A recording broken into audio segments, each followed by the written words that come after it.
trabalho chama Método Feldenkrais, leva o nome do criador, que chama Moshe Feldenkrais, de educação somática. Então, primeiro eu vou contar quem foi essa pessoa, né, o Feldenkrais. É uma figura que nasceu em 1904, ele nasceu no leste europeu, mas logo assim, no início da década de 10, 20, ele já emigrou para a Palestina. E ele ficou um tempo lá, morando lá, até que na década de 40, ele como judeu, precisou se refugiar e foi morar na Inglaterra.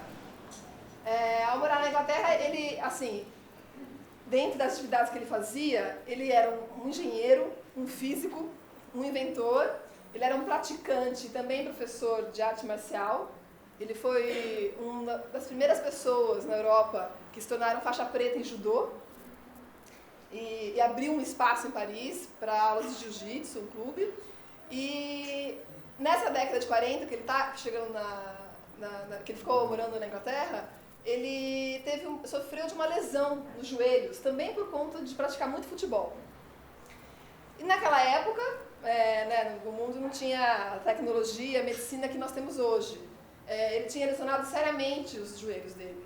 E ele precisaria tomar alguma providência. E quando chegou no médico, as operações não eram muito sofisticadas. E falaram que teria que ser operado, mas que a operação não era garantia de sucesso.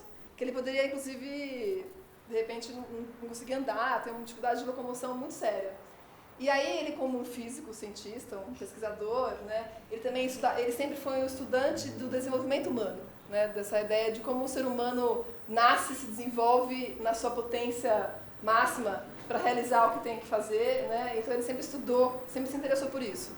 Então ele decide se explorar muito, pesquisar muito, os campos da neurologia, que na época não tinha muita coisa desenvolvida. Ele estuda fisiologia, anatomia, psicologia.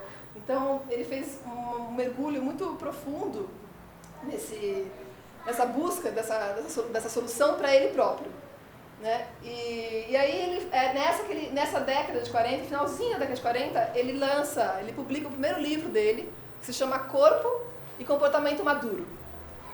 E ali ele começa a dar já um vislumbre do quanto,